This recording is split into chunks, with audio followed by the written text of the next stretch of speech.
appreciate your perspective.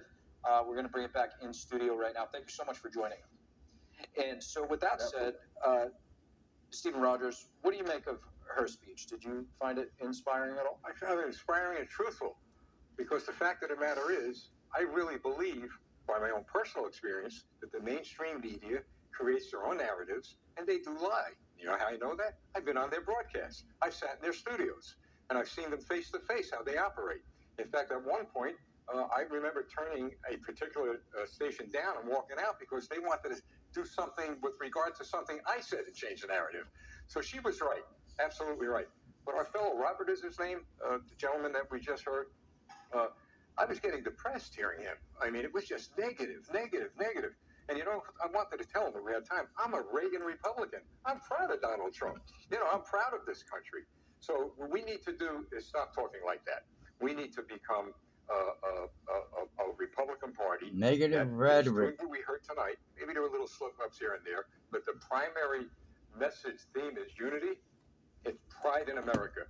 And I would hope, and I really mean this, that the Democrat Party gets their act together and moves forward with that theme. If they do, we'll all come out better off. But I just, you know, well, I'll leave it at that with Robert. And with that said, we'll be back with more in just a moment. Right now to Sean O'Brien, the president of the Teamsters Union, who's speaking at the RNC. Massachusetts, some props. What's up? First, I want to thank the hardworking Teamsters and union members here in Milwaukee who play vital roles in the building and operations of this convention.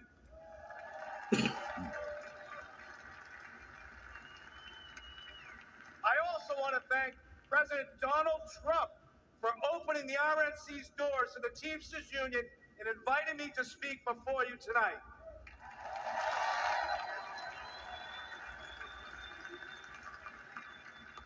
I travel all across this country and meet with my members every week. You know what I see? An American worker being taken for granted. Workers being sold out to big banks, big tech, corporates, and the elite. And I'm not the only one who sees this. Everyday families see it. The American people aren't stupid. They know the system is broken. We all know how Washington is run. Working people have no chance of winning this fight. That's why I'm here today. Because I refuse to keep doing the same things my predecessors did.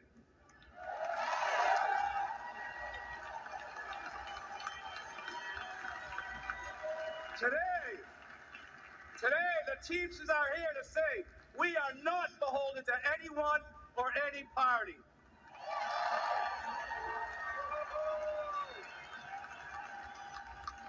We will create an agenda and work with a bipartisan coalition ready to accomplish something real for the American worker.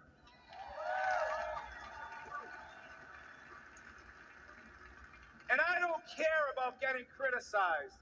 It's an honor to be the first Teamster in our 121-year history to address the Republican National Convention.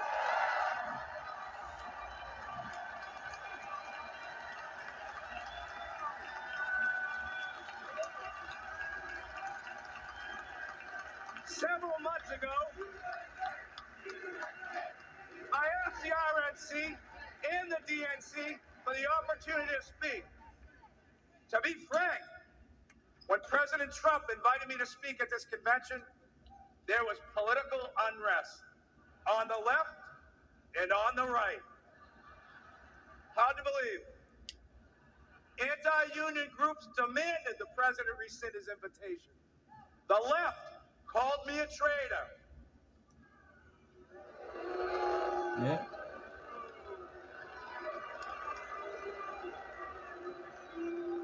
And this is precisely why it's so important for me to be here today.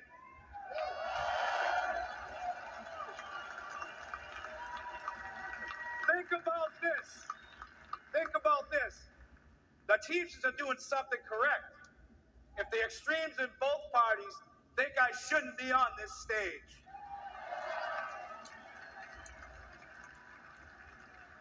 President Trump had the backbone to open the doors to this Republican convention, and that's unprecedented.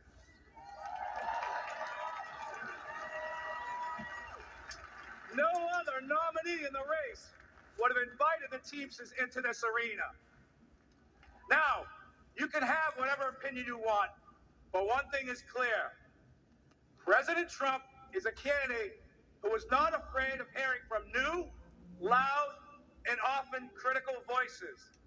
And I think we all can agree, whether people like him or they don't like him, in light of what happened to him on Saturday, he has proven to be one tough SOB.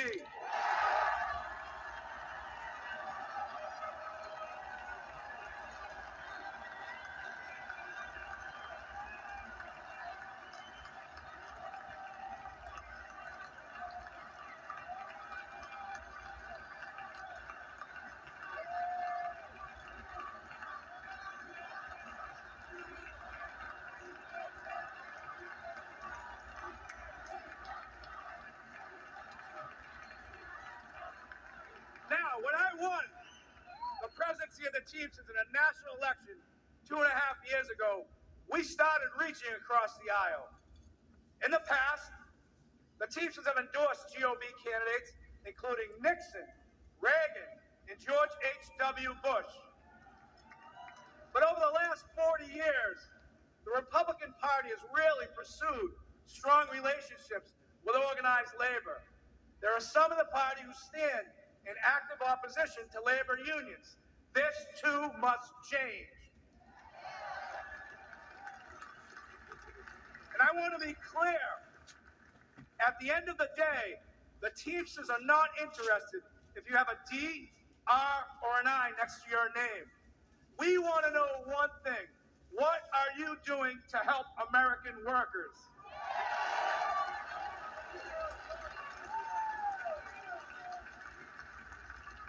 As a negotiator, I know that no window or door should ever be permanently shut. In my administration, the Teamsters reached out to 8 Republican senators who stood up for railroad Teamsters over our fight for paid sick leave. Josh Hawley was one of them.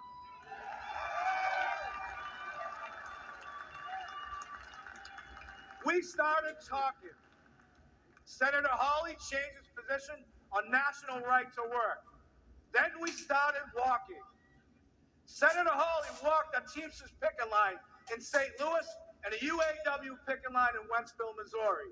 More than that, I want to recognize Senator Hawley for his direct, relentless, and pointed questioning of corporate talking heads, lawyers, CEOs, and apologists.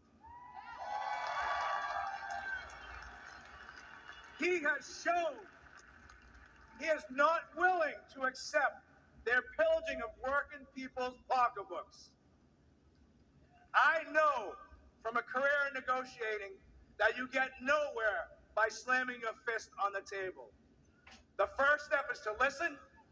The Teamsters and the GOP may not agree on many issues, but a growing group has shown the courage to sit down and consider points of view that aren't funded by big money think tanks.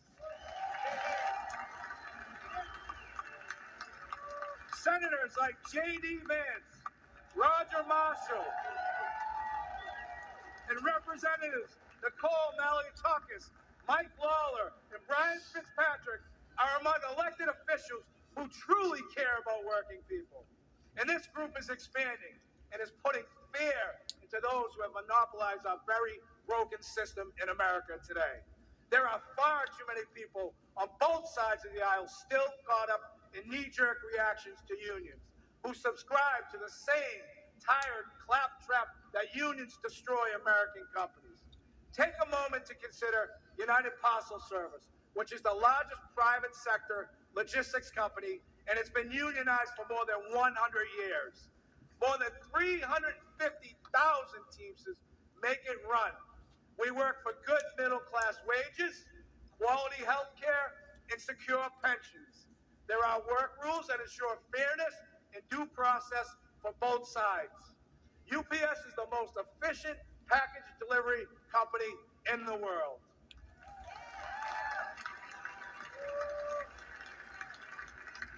But let's not forget that UPS doesn't provide these great wages and benefits out of the kindness of its heart. UPS does it because the Teamsters fight for it, all 350,000 of us.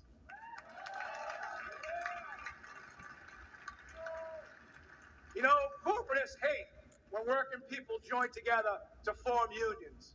But for a century, major employers have waged a war against labor by forming corporate unions of their own. We need to call the Chamber of Commerce and the business roundtables what they are. They are unions for big business. And here's another fact. Against gigantic multinational corporations, an individual worker has zero power. It's only when Americans band together in democratic unions that we win real improvements on wages, benefits, and working conditions. Companies like Amazon are bigger than most national economies. Amazon is valued over $2 trillion. That makes it the 14th largest economy in the world. What is sickening is that Amazon has abandoned any national allegiance. Amazon's sole focus is on lining its own pockets. Remember, elites have no party, elites have no nation. Their loyalty is to the balance sheet and the stock price at the expense of the American worker.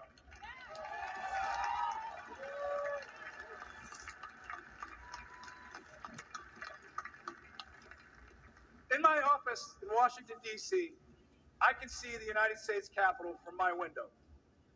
I see well-intentioned people arrive in Washington and get eaten up by an unforgiving system.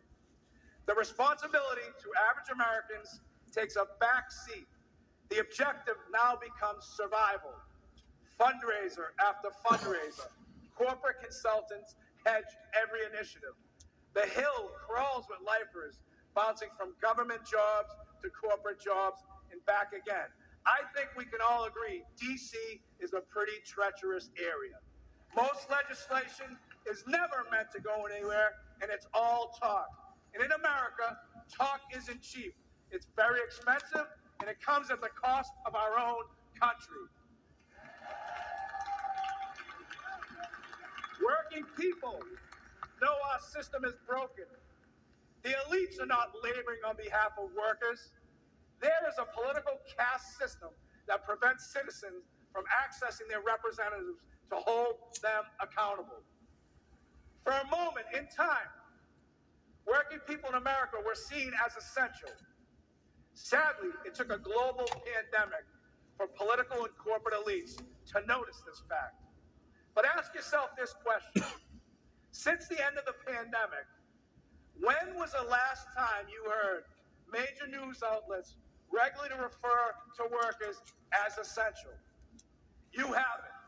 The men and women who provide goods and services, deliver packages, stock grocery shelves, care for patients, pick up your trash, and keep our communities safe are taken for granted. All the while, the stock market booms, housing prices hit record highs, and corporate salaries skyrocket. But the income of everyday Americans are shrinking in the face of inflation. At the gas pumps, at the grocery store, with the electrical bill, and with the car insurance. This has got to change.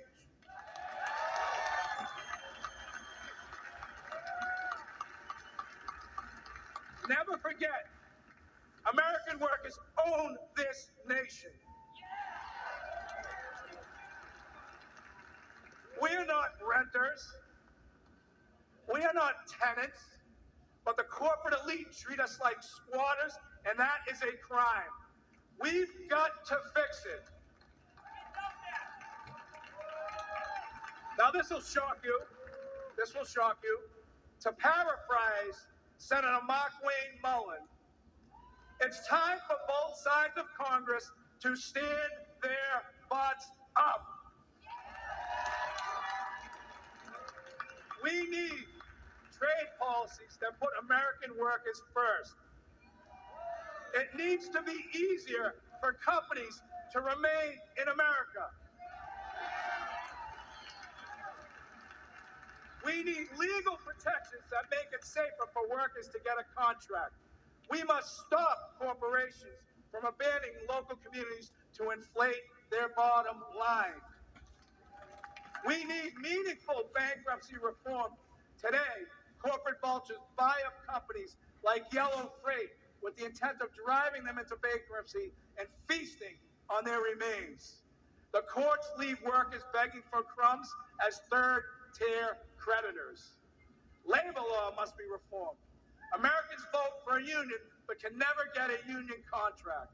Companies fire workers who try to join unions and hide behind toothless laws that are meant to protect working people but are manipulated to benefit corporations.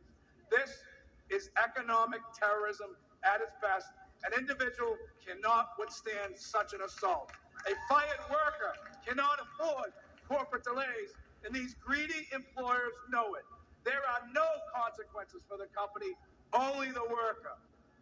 We need corporate welfare reform. Under our current system, massive companies like Amazon, Uber, Lyft, and Walmart take zero responsibilities for the workers they employ.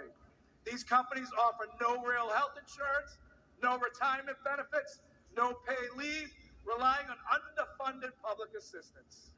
And who foots the bill? The individual taxpayer. The biggest recipients of welfare in this country are corporations, and this is real corruption. We must put workers first.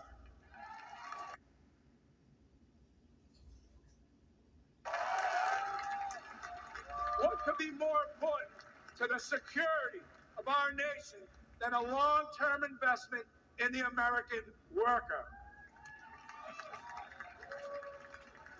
In 2021, Teamsters nationwide elected me to fight for them, and that's precisely what I'm doing. Something is wrong in this country, and we need to say it out loud. I will always speak for America and the American worker, both union and non-union.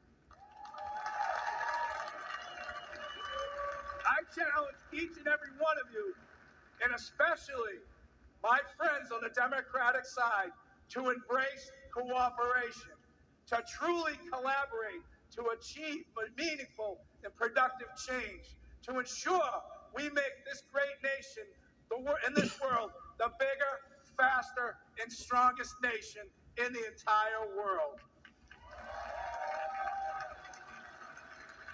I love this country. The Teamsters love this country. Our 1.3 million members move America on the roads, in the ports, on the rail, and in the air. And at the end of the day, if the powers to be stop me from raising my voice on behalf of American workers, I will not have one single regret. I still carry my commercial driver's license. I still have my place on the union seniority list. You'll find me back in Boston driving a tractor trailer, delivering equipment for Shaughnessy and Ahern, because I have the protection of a union contract that gives me the freedom to speak my mind and to fight like hell. God bless the greatest nation. Thank you very much.